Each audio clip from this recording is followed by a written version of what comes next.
What's going on, Pokemon fans? My name is Ashenmore, and this is Week 6 of the Ultimate Battle D-League. This week, I'm going up against Marolt and the Slovenia Slowbros, which I have thought from the beginning was in the top 3 of terrifying teams for me to go up against. But we'll go ahead and get into the strategy. This week, my team is based around Choice Specs Kyurem. This is because Marolt has a Regenerator core of Amoonguss, the fun guy, and Slowbro, the absolute boss. Specs Draco Meteor will kill any of those and anything else on his team as long as it's not named Sylveon or Empoleon. Because I think he's bringing Slowbro, I do not think he's going to be bringing Empoleon, but just in case, Kyurem can handle that as well via Earth Power. More or less, the idea is we pressure Sylveon down to the point where it cannot switch into Ice Beam, predict the switch into the Ice Beam, and then we continuously put Kyurem out against the Amoonguss or against the Slowbro and just hit Draco Meteor, and either he has to sacrifice his Regenerator tanks or he has to sacrifice offensive mons. Now the biggest defensive threat to this strategy might be Sylveon, but there are a couple of offensive things we have to worry about as well. Infernape and Hydreigon could both switch into Kyurem and potentially revenge kill it, so we need something to switch into both of those. And that's really going to end up being Tapu Fini. It's very, very good at resisting both of those Pokemon, as well as just being great overall. 2 attacks, Surf and Moonblast, obviously that will kill the Infernape or the Hydreigon. Knockoff is going to be there mostly to try to get leftovers off that Sylveon as early as possible, or to get an Assault Vest off of Amoonguss. And because of the threat of Calm Minds off of Sylveon and Slowbro, also going to have to run Haze on this Mon. Now that's great, but because of my over-reliance on Fini as a defensive pivot in this particular match, I feel like I absolutely have to run some form of Wish support, and I don't want to run it on Kangaskhan, so I'm going to be running Jirachi, and his main objective is going to be to Wish Pass. However, he can also be a dedicated defensive switch-in to Sylveon that can force it out with Iron Head. We can pivot out using U-Turn to get some chip damage off of the Hydreigon if it decides to come in. And most importantly, this is a free switch into Amoonguss's Spore if we happen to end up in a situation where we could get spored. I'm going to be running safety goggles on the Jirachi for that idea, and also Ice Punch in order to, once again, force that out.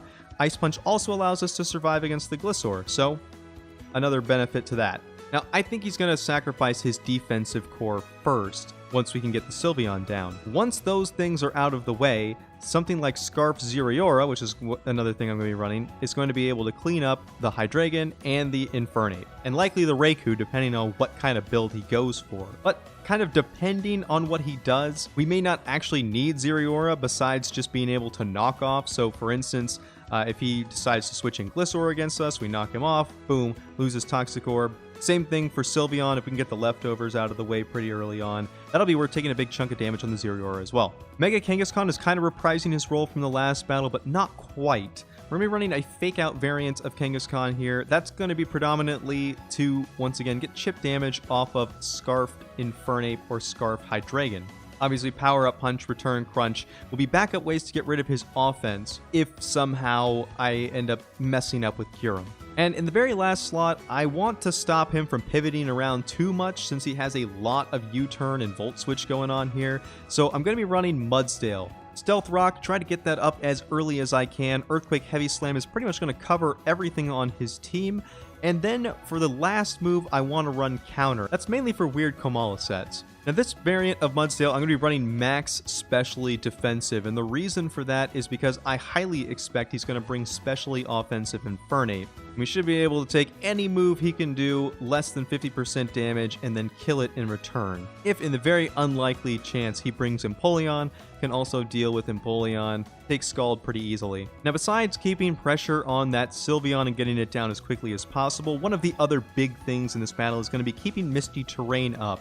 And that's because I highly expect that even with Misty Terrain, he's going to be running status effects on that Mega Banette, most likely Will-O-Wisp, and that is going to be pretty difficult to deal with. I don't really want to get my Zeriora burned, or the Kangaskhan burned, or really anything burned. So being able to keep Misty Terrain up throughout the entire battle, or as much as possible, is going to be one of the key things going on here as well. Now, I don't necessarily have a dedicated sweeper. Zeriora can take care of a few things, but really what we're looking at is try to get rid of as many pieces of his team as possible, such that one of my defensive mons, either Mudsdale, Jirachi, or Tapu Fini, is able to clean up the last 2 threats on his team without much of an issue.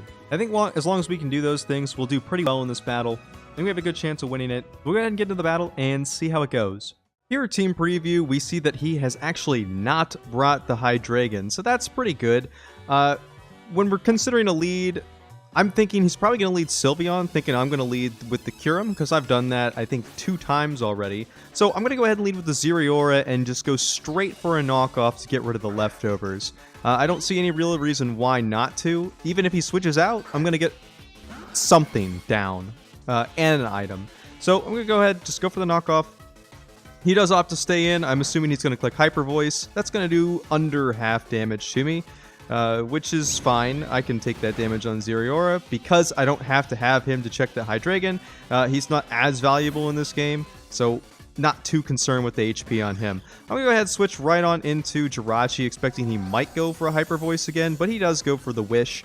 Here, I thought about U-turning out, but I actually opted to go for a Wish of my own so that I could easily swap out into the Kyurem and then have him get healed up. So we do see the Slowbro come in. I'm assuming the Slowbro is probably going to go for Scald, or potentially maybe he's going to set up Calm Mind here. Just U-turn out.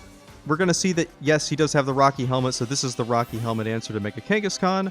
Pretty simple there. Go right on into the Kyurem, and this is actually a huge misplay right here.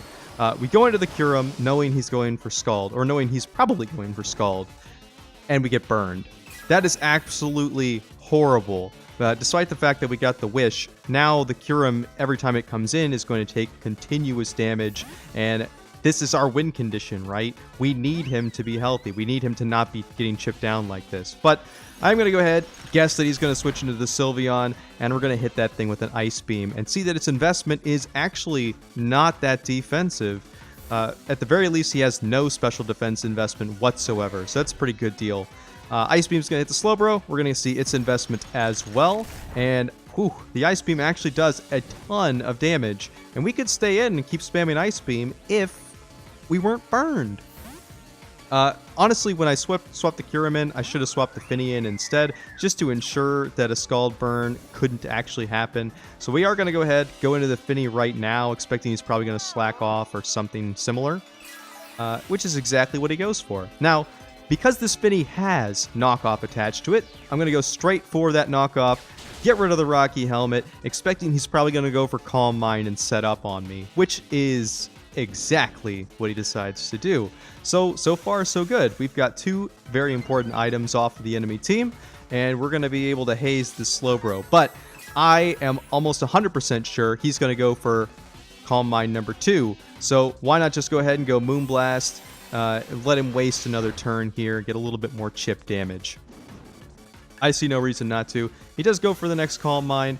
I'm thinking that he probably goes for an attack move here. He could have Thunderbolt, but it's not going to do a whole lot of damage after I haze off the Calm Mind stack. So we are going to go for the haze, show that off. He's going to lose those stacks, and he's actually going to go for Scald, of all things. Maybe he expected me to switch into something else to counter this. I'm not sure, but we are going to eat that very, very easily. And now he sees, hey, can't fight with Slowbro. I'm expecting he might switch out into the Raikou, so I'm going to go ahead and preemptively go into the Zeriora. And he does exactly that. He goes ahead and sends that out. Now, he could stay in here. I'm not 100% sure. I think he either stays in and sets up his own Calm Mind here and then tries to take me out with Hidden Power Ice, or he goes into the Gliscor. Either way, knockoff is the play. So, we do see the Gliscor come in. We get knockoff. That means this thing's Poison Orb or Toxic Orb isn't going to be healing it up this battle. So that's all I need there. I'm going to go ahead and switch directly on out, expecting he's probably just going to go for the Earthquake, which he does not do. He ends up going into the Infernape here for some reason. I'm not really sure why. So that may be a potential check to my Zeriora. I'm thinking this might be Scarf at this point. But now we're in an advantageous matchup, Finny versus the Infernape. I assume he's probably going to switch out, but there is a chance he could stay in. He actually switches into the Mega Bayonet, and I actually am pretty happy to get surf damage off on this thing and whittle it down a little bit. So I feel like things are going pretty well right here. Now, for those of you watching this battle, you may realize what he's doing at this point. Just know that in the battle itself, I did not realize what he was doing. He was purposely trying to get damage on the Mega Bayonet so that he could Pain Split. And at least that's what, I'm pretty sure what he was going to be trying to do. But I didn't realize that at this point. So I just go ahead, I switch directly into the Mudsdale, knowing that I can kill this thing from full and threaten most other things he could possibly do. And I think Earthquake is too obvious of a move here. So maybe he won't switch out into Gliscor because he'll expect me to do something else. But that's exactly what he ends up doing. So he ends up doing a good prediction right there. I'm going to go right back out into the Finny, once again, expecting his Earthquake in return. I assume he's got Roost. Heavy Slam isn't going to do enough damage if he's defensively invested, which is also my assumption. And this confirms that he's definitely defensive because he's definitely not offensive, and there's nothing else you would do with Gliscor. Yeah, there's no reason not to go for Surf again here. But we see the withdraw. I'm expecting Slowbro, but it's the Bayonet again. And as soon as I saw this Bayonet come out again and eat another Surf, I realized, oh, he's going to Pain Split me so that he can whittle down the Finny and then finish me off with a strong move off of Infernape or maybe the Raikou. So I've got to have something else eat that Pain Split. I don't want really anything on my team taking that much damage right now. So I go ahead, I go into the Zeraora, since Zeraora is the lowest HP of everything I've got, and it can still survive a Shadow Sneak after this. He goes for the Will-O-Wisp. I was assuming that was his play here. I had a very good roll to actually kill him with Plasma Fist, even through the burn at that low of HP, and we're actually not quite gonna make it there. I think that was a minimum roll on Plasma Fist. So now, unfortunately, Zeraora is burned, and we're going to eat a Shadow Sneak. Now, this is the second burn I've accrued in this game, and you remember, during the team builder, I mentioned we absolutely had to keep Misty Terrain up during this battle, or this kind of thing would happen, and that's exactly what's happened. So, I'm just going to go ahead, go into the Kyurem, and click Ice Beam. That's going to kill anything on his team, or it's going to take a huge chunk off of something. So we are going to predict that the Sylveon is going to come in, and we're going to take Sylveon out. That means that Draco Meteor kills anything from this point on, which is great, except for the part where now he's going Infernape. I'm assuming at this point this is going to be a close combat, or at least potentially a close combat, or if he's special, maybe a Focus Blast. But he goes straight for the Nasty Plot. That's good. That tells me he's not Scarf, but then again, I've lost my Scarf Zeraora, so it's going to outspeed anything on my team anyway. And this is where he shows Solar Beam, Power Earth tech. I actually had no idea Infernape got Solar Beam, so I was not expecting this. Mudsdale should have been able to live any hit that the Infernape did that I knew about, which is why I put it in there, but we are going to eat it. Now, he can't do anything against the Finny at this point, so he's going to have to switch out of the Finny, and he is definitely going to go into the Slowbro here. Now, I thought that might be the case, but he might stay in and click Solar Beam, in which case things would be very, very bad for me. So I go ahead, just go for the Surf, expecting that this is the way things are going to be. The issue here, though, is I needed that Mudsdale. Because I lost the Zeraora, Mudsdale was my main check to the Raikou, and now I find myself with no real check to the Raikou, besides maybe the Mega Kangaskhan, and to a lesser extent the Kyurem. But if he's a stally kind of Calm Mind variant of Raikou, things aren't going to go very well with the burn. And so that's exactly what we're going to see here. He's going to predict my switch into Kyurem, and he's going to switch right into that Raikou. And I assume at this point that he is Substitute. A faster Substitute versus this is not going to be a good thing. But I go ahead and hit Draco Meteor anyway, just in case he's not, or in case he goes for a Calm Mind. But he shows the Protect, so he's probably super, super stally. And he shows Substitute. This tells me a very important piece of information.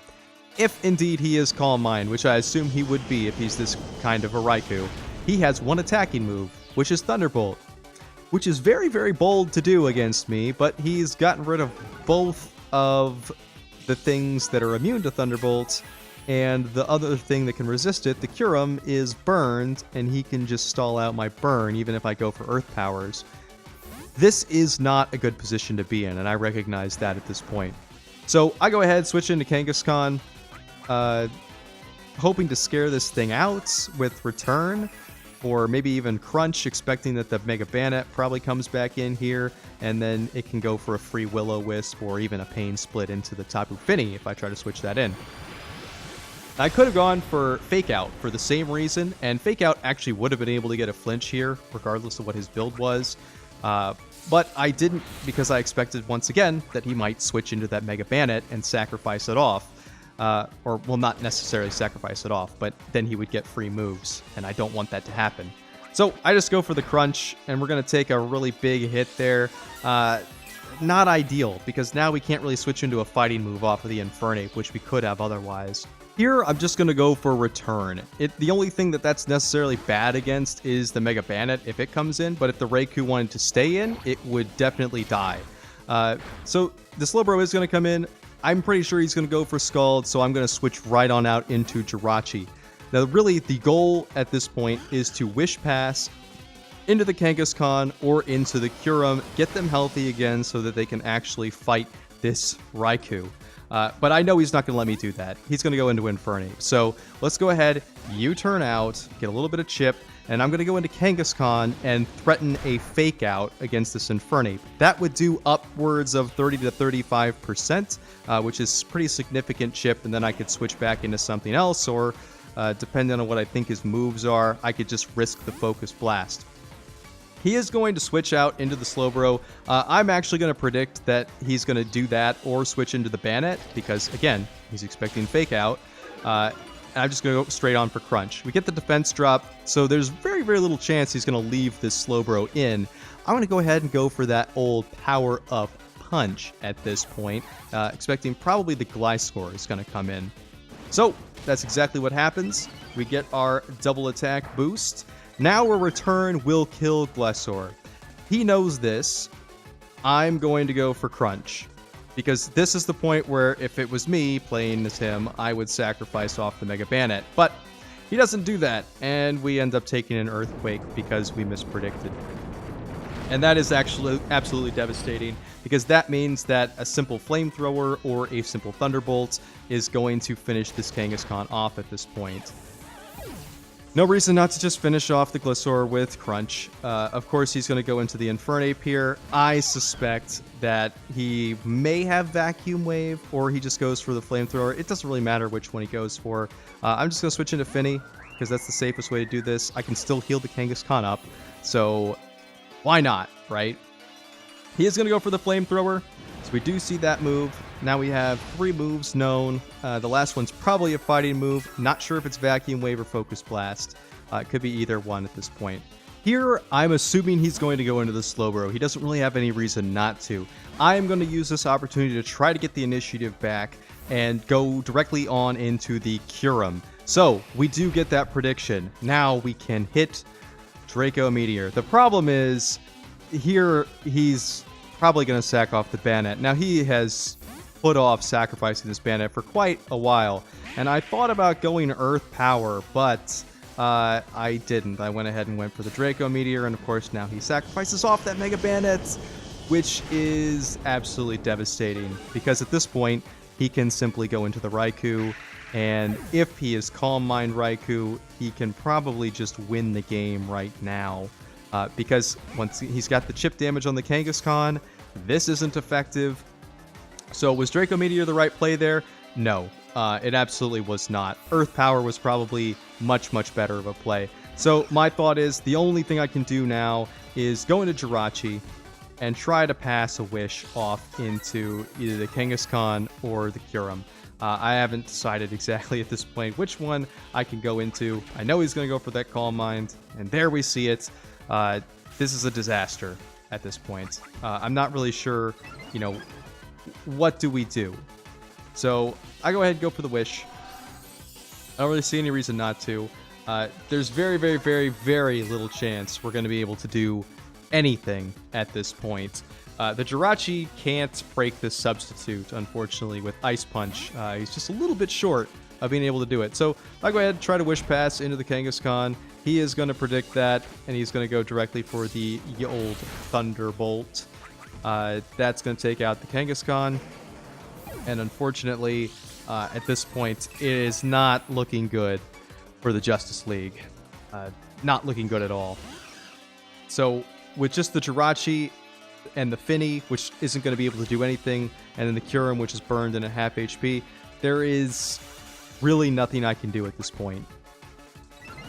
I'm just going to go ahead and just start punching him with Ice Punch until maybe he's dead, and then switch into Kyurem, and that's going to die to Thunderbolts, and then obviously the Finny is going to die to Thunderbolt. So while this battle kind of finishes up in the background, I'm going to talk through a couple other reasons why we lost this battle, even though it started out so well, and we got so many good predictions, so much of our tech worked. The biggest issue that I had here was not expecting a grass move, not expecting the Solar Beam off of that Infernape. Had I had that Mudsdale instead of the Finny, or instead of the Jirachi, I would have been able to win this game pretty easily here in the late game. I would have been able to completely body this Raikou. I would have been able to deal with the Infernape, and I would have been able to clean up the Slowbro as well if it came down to it. Unfortunately, because we didn't have that Mudsdale, my whole late game plan kind of completely fell apart, because that's what we needed. We needed the Mudsdale. I really did not expect it was going to die there. I had no clue. I knew that Infernape got Grass Knot, but Grass Knot wasn't enough. Either way, now I know Infernape has Solar Beam, so I can be prepared in the future for that. It was really great tech on Marolt's part, a really good way to catch me off guard. So, I mean, props to him. The other big misplay on my part in this battle, Misty Terrain management, right? I got two things burned, critically burned, that absolutely could not have afforded to have a burn on them. Completely and totally preventable, especially when you work out that I don't have a Cleric on my team. There's literally no reason with a Tapu Fini on your team to be getting status like this. So that is absolutely 100% on me and my maneuvering.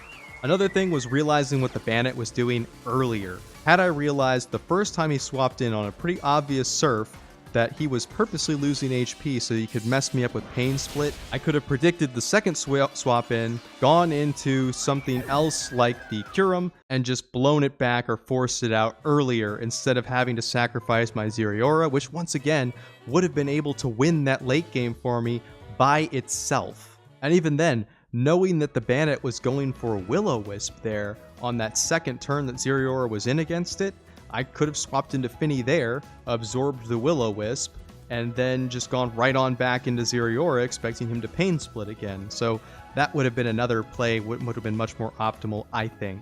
Another kind of suboptimal play that might have cost me a little bit in the very early game was going for a Wish on the Jirachi against the Sylveon when he swapped the Slowbro in, instead of just going immediately for a U-turn for the momentum. I don't necessarily think that Wish was too important there, knowing that Slowbro might be coming in, but again, I thought that Infernape was probably going to come in there. So that could have been kind of a 50-50 toss-up situation, but again, I don't think Wish was necessarily optimal. I think U-turn would have been better.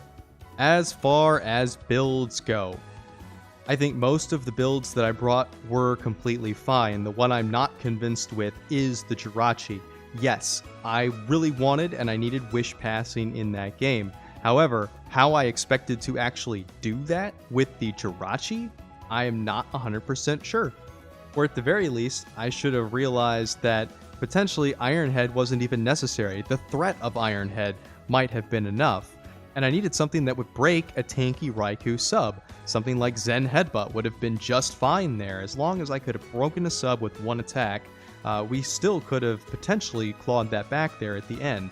In fact, it may have been better to simply forego the Wish altogether and just completely forget about the Jirachi. In fact, I initially had several other Pokemon in that 6th slot besides Jirachi, specifically because Marolt's offense was too good against Jirachi. And in fact, the one I thought I liked the most was an Assault Vest Scrafty. And had I brought an Assault Vest Scrafty to this game, absolutely that thing would have done work, believe it.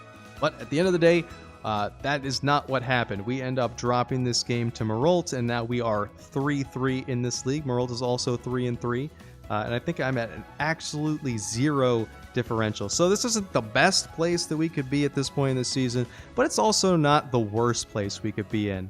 At any rate, GG to Marolt. He played a fantastic game, and we are going to have to step it up next week when we take on the Toronto Tyrantrums. So I hope you're looking forward to that. Once again, if you enjoy my content, please leave a like, comment, subscribe. If you have any suggestions on how I could do these videos better, please feel free to leave that feedback as well. And as always, thanks for watching.